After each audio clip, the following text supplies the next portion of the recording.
Hey everyone, welcome back to my channel. Here with another video, math video, chapter 4, check-in version 1. It's me, your host, Mr. Goldman, and the fabulous first period. Woo! Yay! All right. Romeo, knock it off. All right, identify the scale factor. Remember, scale factor is copy over original. Okay? Corresponding sides. So I'm going to go to this side on my copy that's 4. And then the original is 8. And 4/8 is equal to 1/2. So my scale factor is 1/2. My copy is 12. My original is 8. This simplifies to 3/2 or 1/2. 3/2. This 51/2 divided by 17 is the same as 51/2 times 1/17, which is 51 over 34.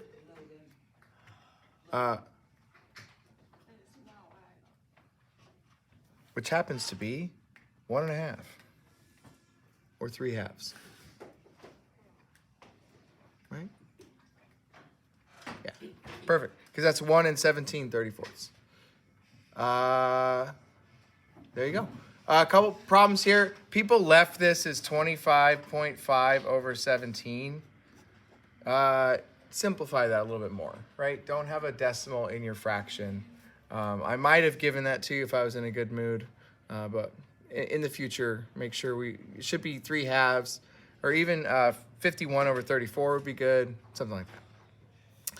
All right, this standard, the biggest problem is people not understanding. This is problem 1 here. This is problem 2.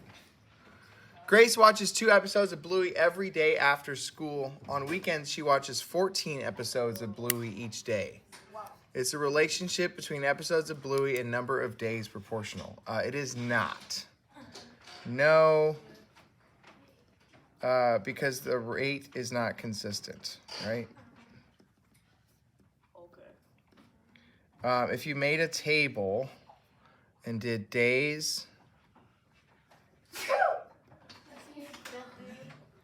and episodes, after one day, you would have 2 episodes, right? But say this is Friday.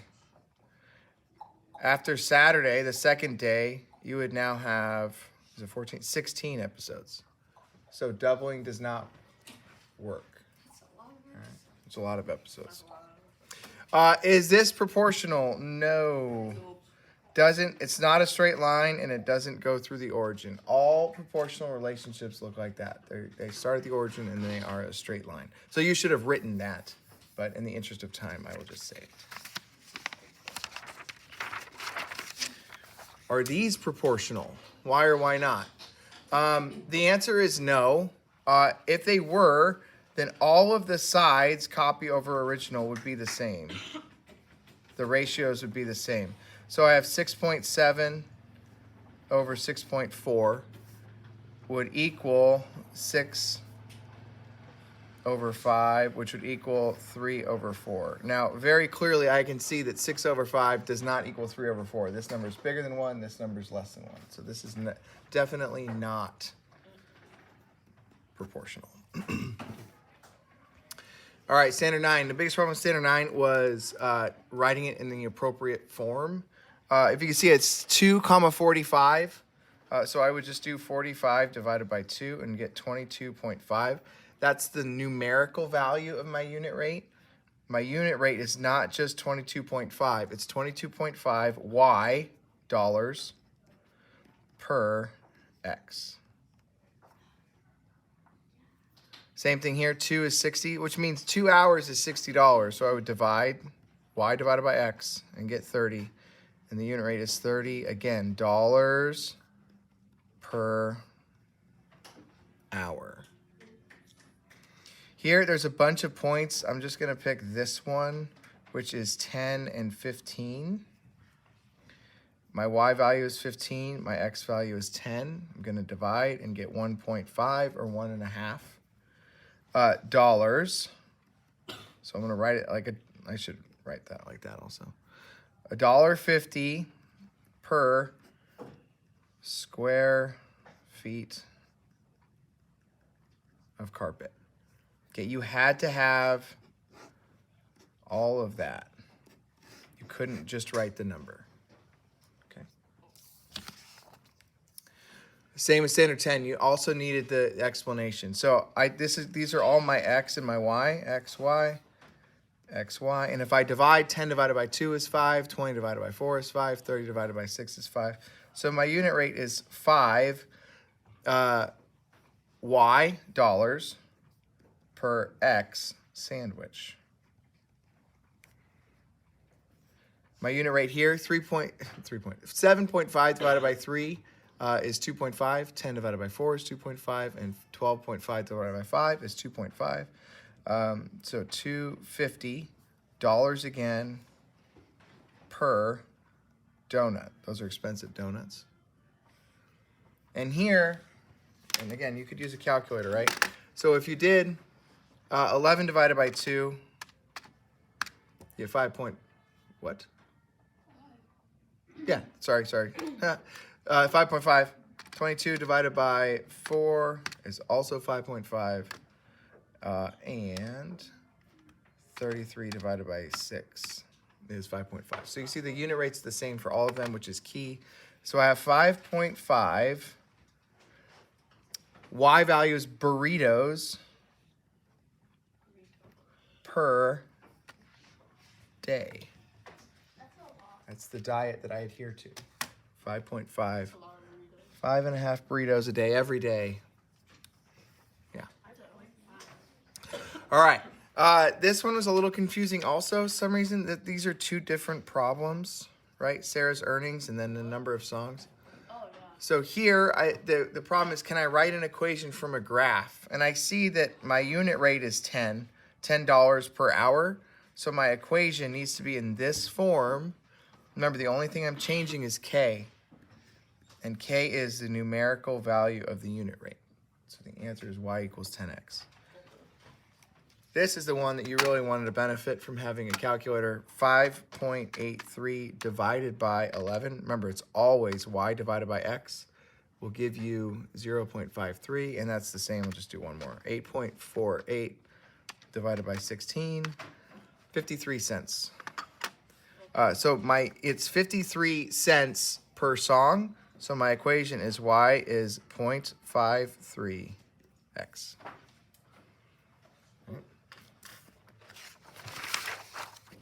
And the question that was confusing because I miswrote it a little bit.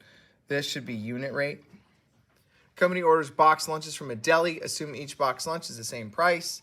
The proportional relationship between the number of boxes lunches ordered B and the total cost in dollars and cents C can be represented by the equation C equals 10.70B. So it gives you the equation, right? So we're going backwards. So it's saying money equals number of lunches times 10.70, right? Total money owed. So the unit rate is 1070 Y, right? Which is where that goes. That's dollars per B box lunches. So your answer is 1070 per box lunch. All right. Simplify each expression and please box your answer. Let's do the x terms first. I have negative x and then no other x terms. So I'm going to write negative x. And now the y terms, and this is one of the more common mistakes. I have negative 7y and negative 3y. Remember, you always grab the sign to the left. That tells you if you're adding or subtracting. Negative 7 minus 3 is negative 10y. And now we have 5 minus 5, which is 0, plus 3, which is 3. So there you go. And that can be written in different order, but those values need to be there. Here we have the plus p. And remember, if there's no coefficient, there's no number, it just means 1. So I have 1p plus 0.83p, which is 1.83p minus 0.1. And again, you can flip the order, but the terms have to be the same. Here, 3a squared plus 4a squared minus 5a squared minus 5a squared. A lot of people included the 7a in this. We can't combine a and a squared. So 3 plus 4 is 7, minus 5 is 2, minus 5 again is negative 3a squared plus 7a. And now I have plus 13 plus 3 plus 16. Voila. Last standard, distributive property. I'm going to distribute the 10. 10 times 7p is 70p. I'm adding, so I'm going to do plus. 10 times 6 is 60. Here, 6 times 6q is 36q. Plus 6 times 9q is 54q. A lot of people forgot the 4. 6 times 4 is 24. Minus 5q. We're not done. You have to simplify. 36q plus 54q is 90q minus 5q. 90. Sorry, I said 90 and wrote 80. Woohoo. 90q minus 5q is 85q plus 24. That's your simplified answer. Here, threw a little bit of a curveball. Let's see if you remember how to multiply fractions. 4/5 times 10p is 8p. Minus, and it's a minus again because that's a minus. 4/5 times 30 is 24.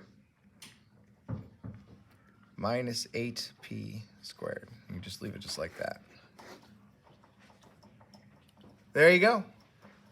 Retakes on Friday. Yeah, and the quarter ends January 19th, so we have a lot of time. Thank you, viewers at home, and also the wonderful, the fabulous First Period.